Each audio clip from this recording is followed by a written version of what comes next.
अस्सलामुअलैकुम, आप देख रहे हैं समा। मैं हूं फवाद ज़ैदी और मैं हूं किरण आफ्ताब। बुलेटिन का आगाज करते हैं। सबसे पहले बात करेंगे पाकिस्तान से मफरूर साबिक वजीर खजाना इसहाक डार की। उन्होंने बीबीसी के प्रोग्राम हार्ड टॉक को इंटरव्यू दिया तो जरा मुश्किल में दिखाई दिए। सवाल कुछ ऐसे थे, जवाब कुछ बन नहीं पड़ रहा था। बिल्कुल, एंकर ने ताबड़तोड़ सवालात किए। पूछा, आपकी कितनी जायदादें हैं? जिस पर इसहाक डार ने कहा उनकी सारी दुनिया में सिर्फ एक ही जायदाद है जो पाकिस्तान में है, लंदन में कोई जायदाद नहीं। जायदाद के हवाले से बार बार पूछने पर इसहाक डार ये बताने पर मजबूर हुए कि उनके बेटों का दुबई में एक विला है जो उन्होंने 17 साल के कारोबार से बनाया। स्टीफन सेकर ने इसहाक डार से वो तमाम सवालात पूछे जो पाकिस्तानी कौम पूछना चाहती है। बोल मेरी मछली कितना पानी। पाकिस्तान में कानून के जाल से फरार होकर 7 समंदर पार रहने वाले इसहाक डार से सख्त सवालात। बीबीसी के प्रोग्राम हार्ड टॉक में एंकर ने बार बार एक सवाल पूछा। पाकिस्तान के खजाने के साबिक निगरान इसहाक डार ने आखिर में मान ही लिया कि बेटों का दुबई में विला है। एंकर ने कहा कि फिर पहले पूरा सच क्यों नहीं बताया। एंकर ने कहा कि जब दामन साफ है तो पाकिस्तान जाकर अदालत को क्यों नहीं बताते। 3 साल से जारी इलाज पर स्टीफन सेकर को भी हैरत हुई। नैब के मफरूर मुल्जिम इसहाक डार ने पहले बीमारी का कहा और फिर नैब की हिरासत में लोगों को कत्ल किए जाने का दावा कर दिया। इसहाक डार ने यह भी इल्जाम लगाया कि नैब को सियासी इंतकाम के लिए इस्तेमाल किया जा रहा है।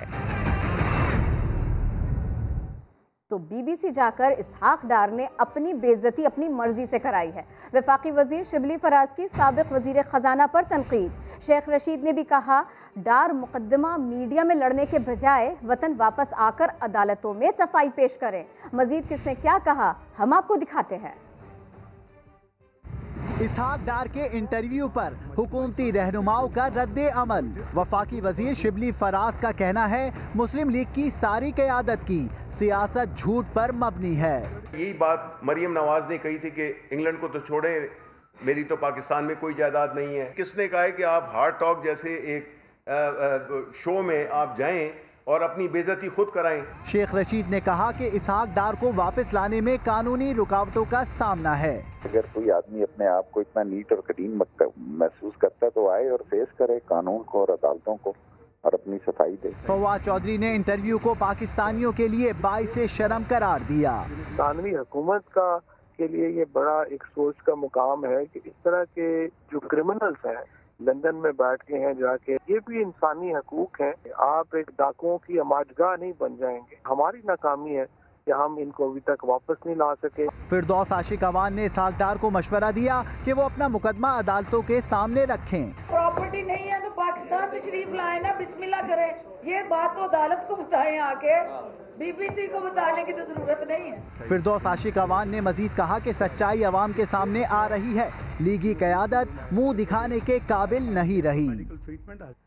और इस तरह बीबीसी के इंटरव्यू में सादा सवालात इसहाक डार के लिए सख्त इम्तिहान बन गए। जायदादों और पाकिस्तान जाने के सवालों पर ये देखिए, हिकमत अमली से साजिश मलियामेट कर दी। साबिक़ वज़ीर आज़म मियां मोहम्मद नवाज शरीफ को इश्तिहारी करार दिए जाने का मामला। दफ्तर ख़ारजा ने इश्तिहारात की तामील के शवाहिद इस्लामाबाद हाई कोर्ट में जमा करा दिए हैं। वज़ारत ख़ारजा के डायरेक्टर यूरोप मुबशर खान ने नवाज शरीफ को इश्तिहारी करार देने के लिए दस्तावेज़ात अदालत में जमा कराईं। रॉयल मेल के ज़रिए इश्तिहारात की तरसील की तस्दीक़ शुदा रसीद भी शवाहिद का हिस्सा है। दस्तावेज़ात के मुताबिक 6 नवंबर को रॉयल मेल के ज़रिए इश्तिहारात पहुँचाए गए। चेयरमैन नैब ने इश्तिहारी और मफरूर मुल्जिमान की गिरफ्तारी के लिए हर मुमकिन कोशिश करने की हिदायत जारी की है। इसी पर मजीद बात करेंगे। समा के नुमाइंदे सुहेल रशीद हमारे साथ हैं। सुहेल रशीद, बदउनवान अनासिर के गिर्द घेरा तंग हो रहा है, ऐसा कहा जा सकता है? जी बिल्कुल ऐसा ही है। चेयरमैन नैब ने तो वाजे कर दिया है, उन्होंने अभी फिर खुसूसी हिदायत जारी कर दी हैं इश्तिहारी और मफरूर मुल्जिमान की गिरफ्तारी के लिए। उन्होंने नैब हुकाम को कहा है कि हर मुमकिन कोशिश जो है वो अमल में लाई जाए और जो बदनवान अनासर हैं जो मुल्क से बाहर मफरूर हैं या इश्तिहारी करार दिए जा चुके हैं उनको इंसाफ के कटहरे में लाया जाए, ऐसा कहा गया है चेयरमैन नैब की जानिब से। और उन्होंने ये कहा है कि हर मुमकिन जो कोशिश की जाएगी और उन्होंने ये कहा है कि नैब खुद एहतसाबी समेत मुकम्मल एहतसाब पर, एहतसाब सबके लिए की पॉलिसी पर यकीन रखता है और जो भी करप्ट लोग हैं उनको इंसाफ के कटहरे में लाएंगे। बहुत शुक्रिया सुहेल, आपने अपडेट किया। और मुल्तान का जलसा ऑपोजिशन की फतह थी, पावर शो लाहौर में भी करेंगे। मौलाना फजलुर रहमान ने इस बारे में मजीद ये कहा कि हुकूमत को घर जाना होगा और हुकूमत के घर जाने के लिए PDM अपना पावर शो करेगी। कहा था कि जलसा होकर रहेगा, तो अल्लाह की मदद से वो जलसा होकर रहा। इनके अज़ाइम को नाकाम बनाया, हमने उनको मात दे दी है, उनको शिकस्त दी है। हुकूमती रिट खत्म हो। इस वक्त पाकिस्तान में अगर कोई गैर मुताल्लिका है वो इमरान खान है और सूबाई हुकूमत। हम अपने शेड्यूल के मुताबिक बड़ी कामयाबी के साथ आगे बढ़ रहे हैं। अब हमारी नजरें 13 दिसंबर के लाहौर के जलसे पर होंगी। 8 दिसंबर को इस्लामाबाद में PDM का सरबराही इजलास होगा और आइंदा की हिकमत अमली सरबराही इजलास ही में तय होगी। हुकूमत के साथ किसी किस्म के कोई मुज़ाकरात करने को तैयार नहीं है। हमने तमाम इम्कानात जो है वो मुस्तरद कर दिए हैं। आइंदा मुस्तकबिल जो है PDM जिस तरह हालात बनाएगी और फैसले करेगी उसके मुताबिक हम आगे जदोजहद की जिम्मेदारी हमारे ऊपर है, उसमें हमने आगे बढ़ना है और कामयाबी अल्लाह देगा। और पंजाब हुकूमत ने कल मुल्तान में जलसा करने वालों के खिलाफ मुकदमा दर्ज कराने का ऐलान कर दिया है। वज़ीर आला की मुआविन ख़ुसूसी डॉक्टर फिरदौस आशिक़ अवान कहती हैं सब कुछ मनसूबाबंदी से किया गया, आग साबिक़ लीगी MPA की आतिशबाजी की वजह से लगी। जिन अफराद ने कल इन्फेक्शस डिजीज़ कंट्रोल एक्ट की खिलाफ वर्जी करते हुए जलसा किया, उन ऑर्गेनाइजर्स के खिलाफ FIR दर्ज करने का फैसला किया। नून लीग के साबका MPA हैं शाहिद साहब, उन्होंने आतिशबाजी की। उस आतिशबाजी की वजह से जो हवाइयाँ फैक्ट्री में गिरी और वहाँ गत्ते का स्टॉक था, गोदाम था, जिसकी वजह से वहाँ आग भड़क उठी, वहाँ ताले तोड़े गए, बलवा किया गया, अहलकारों को मारा पीटा गया, सरकारी अमलाक को नुकसान पहुँचाया गया। हमारे प्यारे मौलाना साहब हलवा और जलवा इकट्ठा दिखाया, उन्होंने अपने वर्कर्स को उन्होंने डंडे तकसीम किए, ये हदायत जारी की पुलिस के साथ गुत्थम गुत्था होना है। किसी भी दूसरे सान्या मॉडल टाउन को होने से रोकने के लिए पुलिस को ये अहकाम दिए गए थे कि इनके रास्ते में नहीं आना, तसादम की तरफ नहीं जाना। हमने उनकी साजिश जो है उसको मलियामेट कर दिया। आसिफ अली जरदारी ने पीपल्स पार्टी के यौम तासीस में शिरकत पर PDM की क़यादत से इजहार तशक्कुर किया। उन्होंने कहा जमहूरियत का परचम नौजवानों के हाथ में देखकर इत्मीनान हुआ, साबित हो गया कि सियासी कारकुन लाठी, गोली और जेल से नहीं डरते। उन्होंने वाज़ेह किया कि एहतसाब की आड़ में सियासी क़यादत की किरदार कुशी से भी मुल्क की साख को नुकसान पहुँचता है। मुल्क को लाहक मरज का इलाज सिर्फ मिसाक़े जमहूरियत पर अमल से होगा, ऐसा उनका कहना था।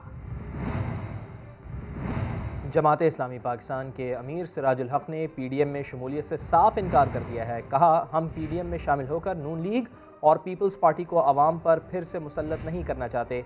हम शफाफ इंतखाबात के हक़ में हैं जो मुल्क के मफाद में हैं। PDM में शामिल होने का मतलब यही है ना जी कि मैं दोबारा पीपल पार्टी को और दोबारा मुस्लिम लीग को अवाम पर मुसल्लत करूं।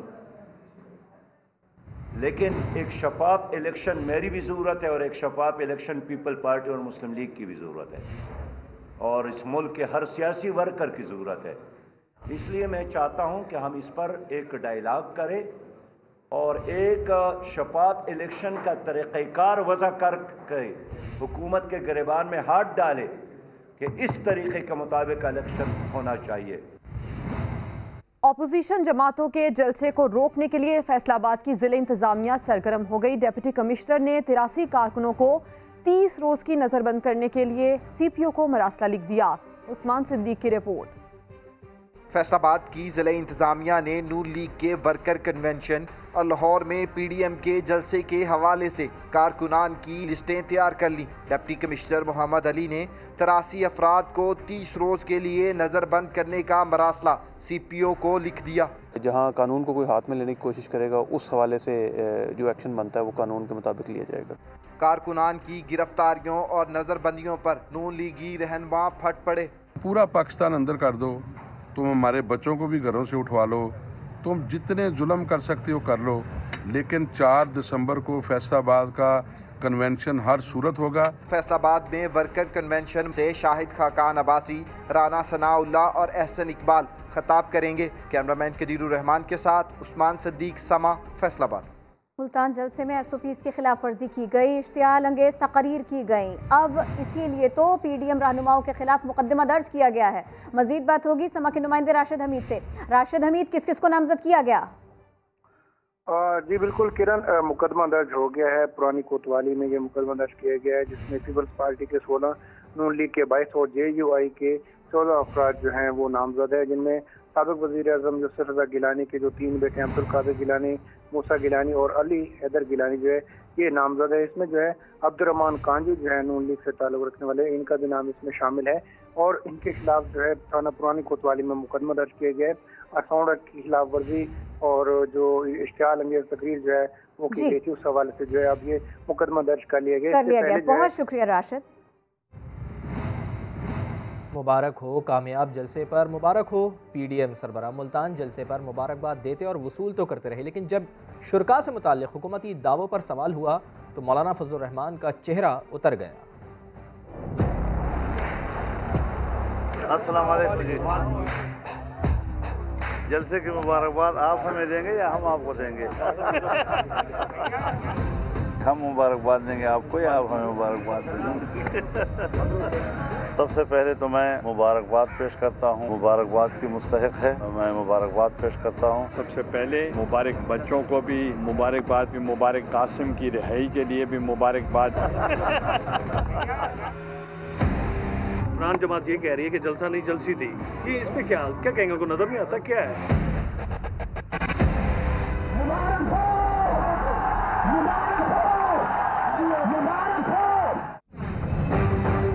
लॉलीपॉप नहीं, मुलाजमत बहाल करो, तफसीलात चंद ही लम्हों बाद। हमें क्यों निकाला, एहतजाज से काम न बना तो स्टील मिल्स मुलाजमीन ने स्टील टाउन जिना गेट के रेलवे ट्रैक पर धरना दे दिया। मुजाहिरीन रेलवे ट्रैक पर लेट गए, ट्रेनों को बिन कासिम स्टेशन पर रोका गया और मुसाफिर परेशान हो गए। अशरफ खान रिपोर्ट कर रहे हैं।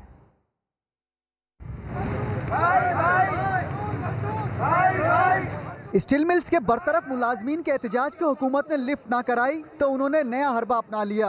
मुलाजमीन ने स्टील टाउन जिना गेट पर धरना देने के साथ रेलवे ट्रैक को भी बंद कर दिया।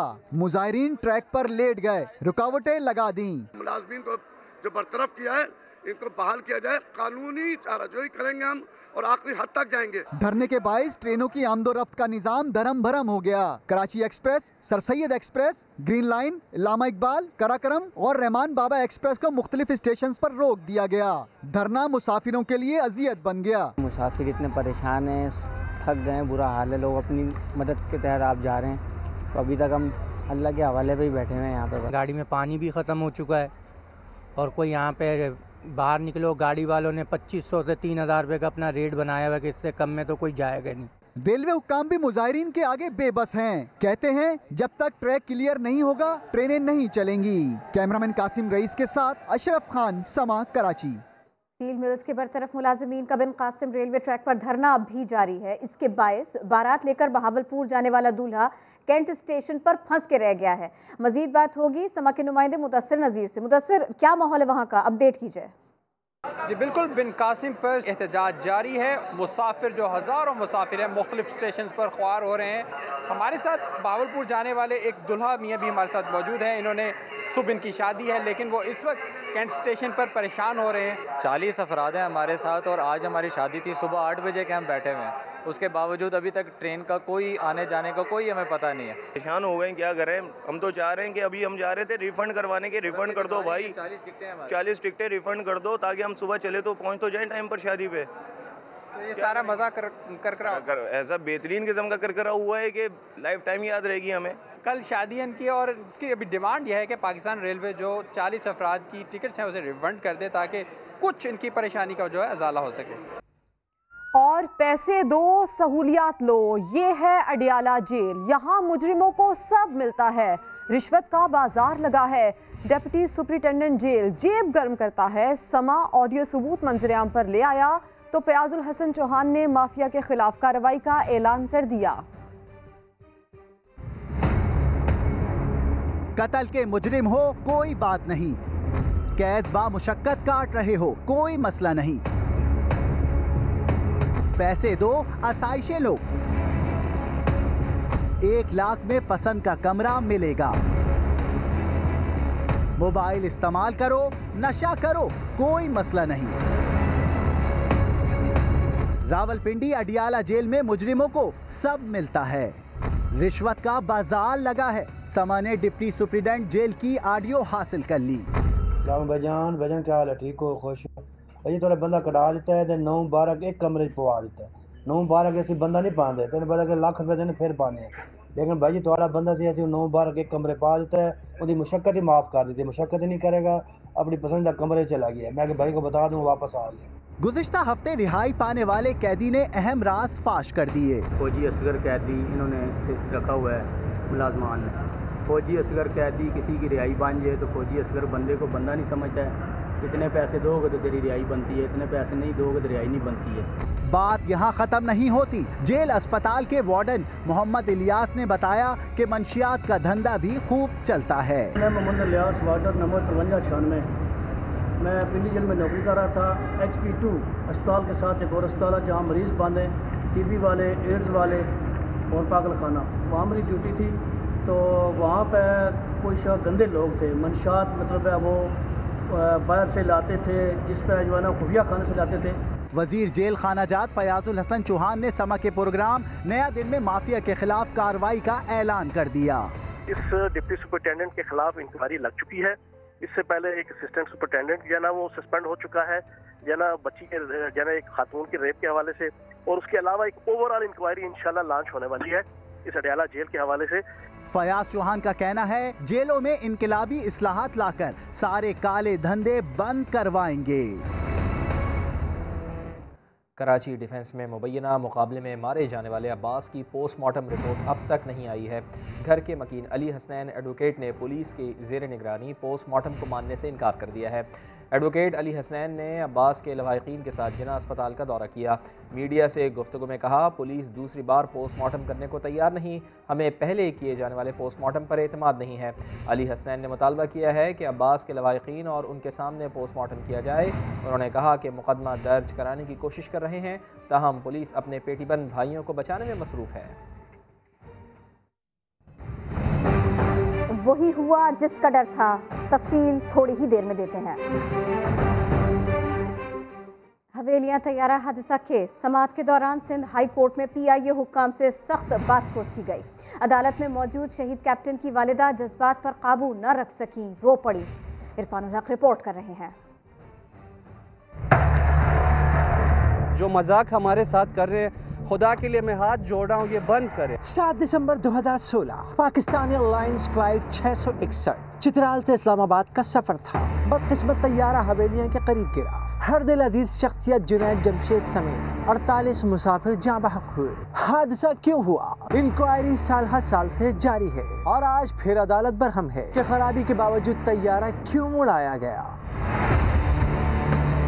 कौन है जिम्मेदार, कौन करेगा तयन। सिंध हाई कोर्ट ने फिर PIA हुक्काम से सख्त सवालात पूछ लिए,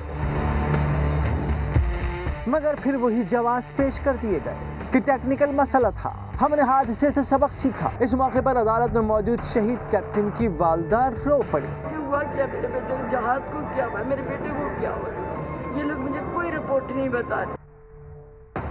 अदालत ने PIA के मौजूदा ATR तैयारों की मेंटेनेंस तफसीलात मांग ली। PIA के वकील ने कहा, हम सेफ्टी डिपार्टमेंट रिपोर्ट की बुनियाद पर यकीन दिला रहे हैं कि अब तमाम हिफाजती इक़दाम कर लिए हैं, हादसा अब नहीं होगा। जिसके बाद अदालत ने आइंदा समाअत 17 दिसंबर तक मुलतवी कर दी। लाहौर सर्विसेज अस्पताल के सर्जिकल और मेडिकल ICU वार्ड्स की फुटेज मंजर-ए-आम पर आ गई है। अस्पताल में बेड्स टूटे हुए हैं, हाइड्रोलिक सिस्टम ख़राब हैं, जबकि ICU में नस कार्डिक मॉनिटर भी ख़राब हैं। मज़ीद बताएंगे समग्र नुमाइंदे दानियाल उमर। दानियाल, क्या वजह है, क्यों इतनी हालत ख़राब है अस्पताल की? जी बिल्कुल, महकमा सेहत पंजाब की कारकर्दगी का मुंह बोलता सबूत है। लाहौर का सबसे बड़ा सर्विसेज अस्पताल, जहां पर जो ICUs हैं उनके अंदर बेड टूटे हुए हैं और साथ ही साथ उनके हाइड्रोलिक सिस्टम भी खराब हैं। डॉक्टर्स ICU के जो बेड हैं उनको ईंटों पर रखकर एडजस्ट करने पर मजबूर हैं। साथ ही साथ जो पंखे टूटे हुए हैं उनको भी वेंटिलेटर पर रखकर यहाँ पर चलाया जा रहा है। एयर कंडीशनर टूटे हुए हैं और साथ साथ जो कार्डिक मॉनिटर्स हैं और मसनूई सांस लेने वाले जो आलात हैं तशवीशनाक मरीजों को, वो भी इस अस्पताल के अंदर खराब हैं। सर्विसेज अस्पताल लाहौर का बड़ा अस्पताल है और यहाँ पर रोजाना की बुनियाद पर हजारों मरीज जो और इस बड़े अस्पताल की ये हालत है। बहुत शुक्रिया दानियाल। और लाहौर सर्विसेज अस्पताल की हालत पर समा ने वज़ीर सेहत पंजाब डॉक्टर यास्मीन राशिद का मौक़िफ़ जानने की कोशिश की तो उन्होंने रिवायती सा जवाब दे दिया। कहा खराबी ठीक कर ली जाएगी। अस्पताल में बेड्स टूटे, हाइड्रोलिक सिस्टम खराब है। किसके? सर्विसेज हॉस्पिटल में। अच्छा, बेड्स टूटे, हाइड्रोलिक सिस्टम खराब है, आईसीयू में नर्स, कार्डिक मॉनिटर तक खराब है। आप अस्पताल की बेहतरी के लिए क्या करें? मेरा ख्याल है आपने अगर ये बात कही है और हमारे सामने रखी है, मेरी इतला के मुताबिक मैं तो क्योंकि खुद सारा जो आईसीयू डेवलप उन्होंने किया है उसमें सब नए कार्डिक मॉनिटर्स लगे हुए हैं, वेंटिलेटर्स प्रॉपर लगे हुए हैं और अगर कोई ख़राब हैं तो मैं ज़रूर इंस्ट्रक्शंस दे दूँगी कि जल्द से जल्द उनको ठीक करके और उनको रवा कर दें। मज़ीद खबरों से पहले एक ब्रेक लेते हैं, हमारे साथ रहिए।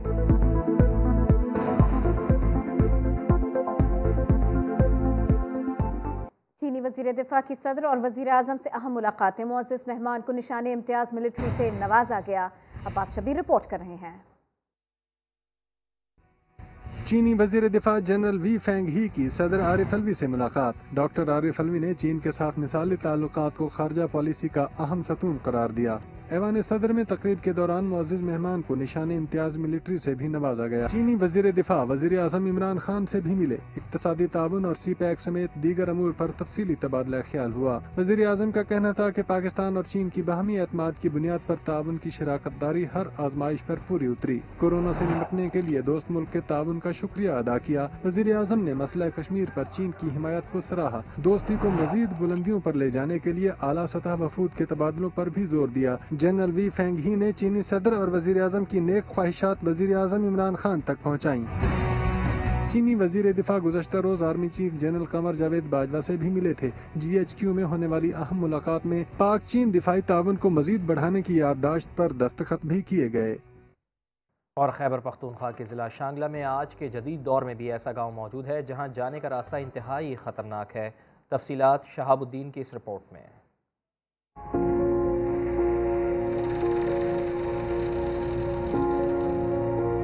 बर्फ से ढके पहाड़ और हरे भरे जंगलात की खूबसूरत वादी, जिला शांगला का बदकिस्मत इलाका मानेसर, जहाँ के हजारों मकीनों की आमदोरफ्त के लिए कोई राब्ता सड़क है ना पुल। यहाँ पे आके वोट अपना ले लेते हैं, बाकी जब असम्बली में जाता है तो हमारा कोई आवाज़ नहीं उठाता है। गांव के बासी गुज़िश्ता 20 साल से सिर्फ एक चेयर लिफ्ट के जरिए सफ़र करने पर मजबूर है। हम 20 रुपए किराया लेता है इस तरफ और 20 तरफ उस तरफ। हुकूमती सहूलियत कुछ नहीं है। गांव में अशियाए खुर्दनोश और बुनियादी ज़रूरियाती ज़िंदगी की चीज़ें भी इसी चेयर लिफ्ट के जरिए ही पहुंचाई जाती हैं। कई हुकूमतें आई और गुजर गई, लेकिन गांव मानेसर के आवाम को सफरी सहूलियात न मिल सकी। यही वजह है कि इस गांव के बासी चेयर लिफ्ट के पुरखतर सफर करने पर मजबूर है। कैमरामैन फरजंद अली के साथ सैयद शहाबुद्दीन, समा, शांगला। हेडलाइंस होंगी ब्रेक के बाद, देखते रहिए समा।